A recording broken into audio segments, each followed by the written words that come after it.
We are in our first year of a straight A grant through the state of Ohio, an Innovative grant. And we were awarded the grant because our vision is to roll out the new tech model pre-K through 12. I'm happy that they didn't make this a full district initiative from the beginning because the system wasn't ready for it. Having a small increment of success with it, now when people say, why are you doing this? This is the evidence. Initially, we started with the school within the school. So there was a small group of students and a small number of teachers having that experience. You see the model pretty cemented in practice in the Academy of Global Studies for quite a while now. So the majority of our population was looking at this experience from the outside. You could walk past the classes and see that it was different, and students saw that. And so I had a senior that I respected, Shannon, this young black woman. She reminded me a lot of, Angela Davis. She's like, Dr. Holden, you keep telling us all this bull about this is good for Winton Woods, New Tech is good for Winton Woods, it's good for these kids, it's good for the freshmen. She said, if it's good for them, if it's so good for everybody, why isn't it good for me? Why don't I have this right now? And so I gave the response, well, you're a senior, and we're rolling this in 1 year at a time. And kids, they don't care about that.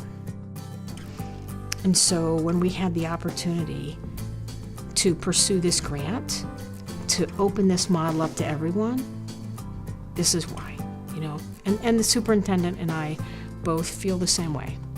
We've seen the outcomes, we've seen the data, and if it's good for those kids, it's good for all kids, right?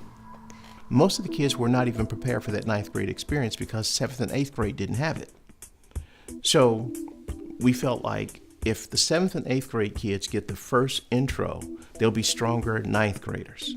Well, guess what?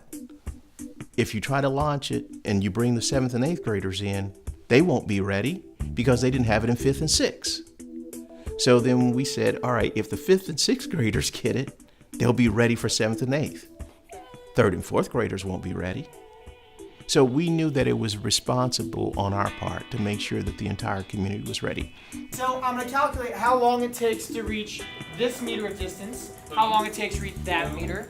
So we started PBL, 5 years ago in this school, and it's getting better and better and better. So my students this year are 10 times better than my students last year on how to start a project, how to collaborate more efficiently, how to be self-servers, how to make sure that they have agency to go out and seek out those answers instead of just wait for somebody to give it to them. So I can only imagine if we have 12 years of that, how much that's going to change how great these products are going to be and how efficiently and quickly we can move through the content while still getting that deep understanding and that deep learning that PBL lends itself to. When you truly embrace project-based learning and the new tech process, you are going to probably have for the first time an opportunity to really see kids learn. Really see kids, the light go on. You actually see it.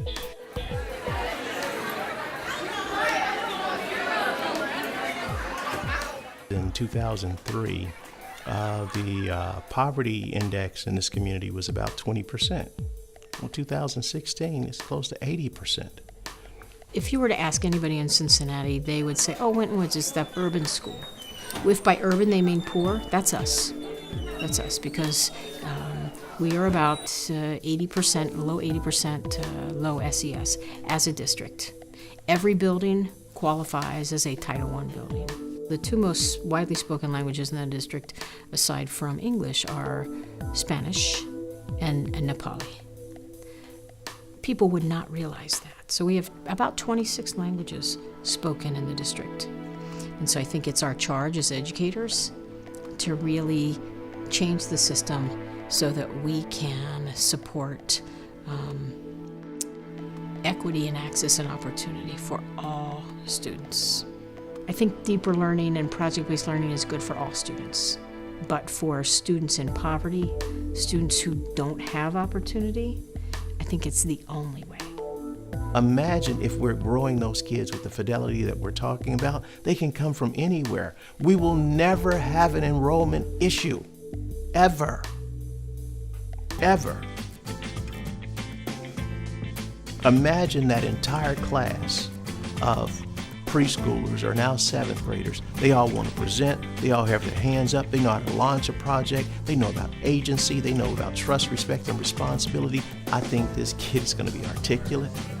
He's going to be courageous. He's going to be bold. He's going to be confident. And he will tell you, I know where I'm going, and I know how I'm going to get there. There'll be thousands of kids like that.